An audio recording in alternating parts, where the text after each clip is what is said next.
ಬೆಳಗಾವಿ ಜಿಲ್ಲೆ ಚನ್ನಮಕ್ಕಿತ್ತೂರಿನಲ್ಲಿ ಕುಲವಳ್ಳಿ ಗ್ರಾಮದ 9 ಹಳ್ಳಿಯ ರೈತರಿಂದ ಅಹೋರಾತ್ರಿ ಧರಣಿ ಹೋರಾಟ 10ನೇ ದಿನಕ್ಕೆ ಮುಂದುವರೆದಿದೆ.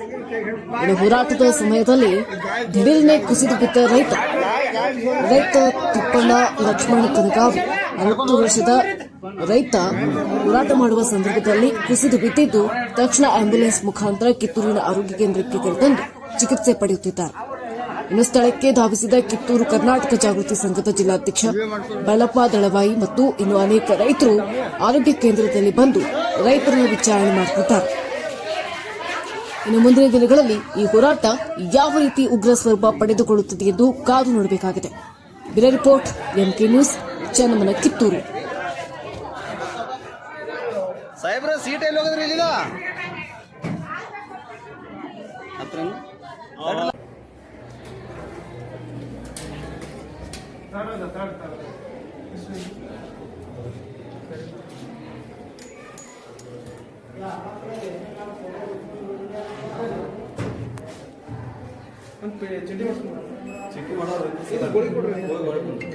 ಹಲೋ ಬಿಟ್ಟಲ್ಲ